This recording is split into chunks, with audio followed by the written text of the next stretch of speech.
Hi everyone and welcome to Jean's Kitchen. Today I'm going to be showing you how to do a basic white bread loaf.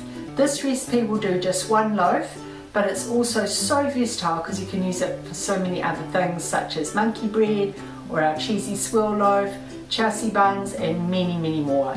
So let's get on to it. Okay, so we're going to start with our yeast base, which is always the way we start when we're doing a yeast bread, obviously. So start with a teaspoon of honey, or it can be sugar or any kind of sweetener, and that feeds your yeast because yeast needs warmth and food to grow. I'm putting 3/4 of a cup of boiling water into that. Just give it a little bit of a stir just to melt that honey down a little bit. And then this is 3/4 of a cup of cold milk from the fridge.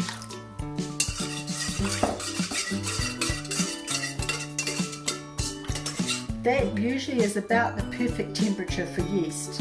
The boiling water and the cold milk makes it just right. If you put a clean finger in, it's just nice and warm, just perfect for the yeast to grow. You don't want it to be too hot or you'll kill the yeast, or too cold and it won't grow. And I'm just going to put 2 teaspoons of yeast into that, just a dried yeast, and sprinkle it in. And then we're going to leave that for the yeast to activate, and I'll come back and look at it in about 10 minutes. Okay, it's been about 10 minutes and you can see now that the yeast is really foamed up and activated, so we can carry on now with the bread. I'm going to put in a tablespoon of just this is actually rice bran oil, just a non-flavoured oil. You can use melted butter if you like, and a teaspoon of salt. I'm going to start with about probably 3 cups of high-grade flour.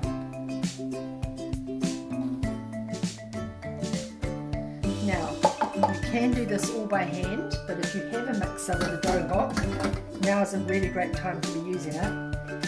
So we just put on, I'm going to beat it for a bit, and this gets the gluten forming into the dough.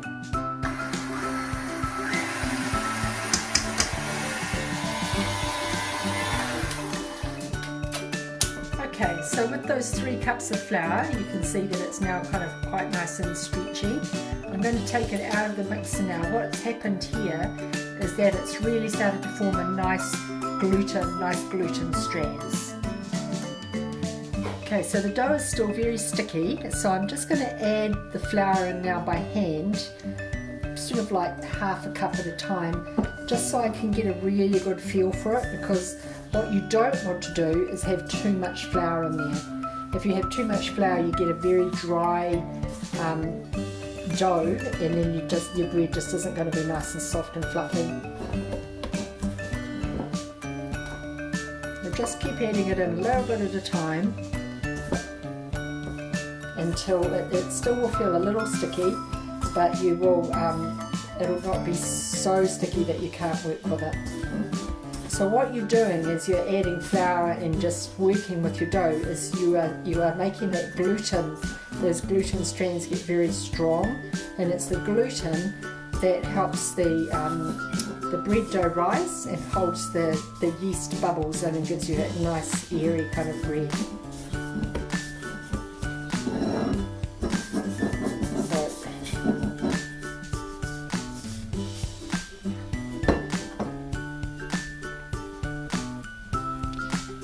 Put a little bit of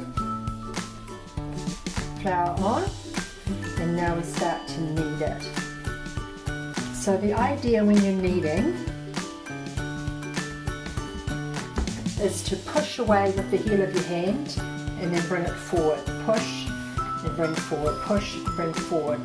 Then turn the dough around, push, forward, and you just keep doing that kind of routine as you go, and just gather up all those bits of flour,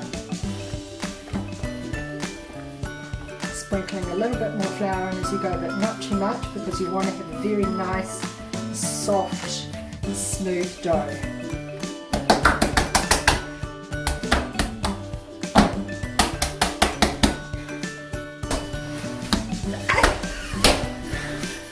I've gone and just washed my hands because it just helps with the kneading to not have all those sticky bits that I had on them before. And we're just about there. So the texture I'm looking for is like smooth and satiny, but also still very, very soft and just kind of silky. It's a bit like, what do they say, like a baby's bottom. This is also really, really great to do with children because they can work it as much as they like. The more you handle the dough and knead it and things, the stronger it will be and the better it will be, unlike if you're making scones or something that you've got to be very quick with. Okay, so can you see? It's got a really nice sort of smooth texture. It's very soft. There's still just a tiny little bit of sticky, but very nice and soft. And that's about perfect. So now, just use my scraper. Now I'm going to put it in a bowl. I'll put a little bit of oil in the bottom, just so the dough doesn't dry out. Swirl it around like that.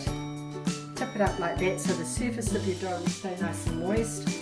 Pop one of these covers on top.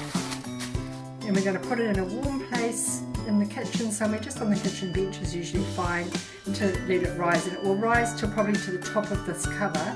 How long it takes really does depend on the weather, the warmth of your kitchen, but I'm thinking it will probably be about half to 3/4 of an hour for this one. Here's our bread dough that it's risen really nicely. I've actually, you can see my fingerprints where I pushed it down before, but you see how soft and spongy and well risen that is. So I'm going to turn it out. It's beautiful, very soft and spongy. So just punch that down, give it just a quick little knead. You'll see that I'd put a little bit of flour on the board just to stop it sticking too much. And that dough is now ready to use for whatever you want. You could make it into just a loaf, put it in a loaf tin, have a white loaf, or you could make it into some Chelsea buns. You could do whatever you like. And so that is now ready, all ready to go. Hey, thanks for watching. That's how you make basic white bread dough.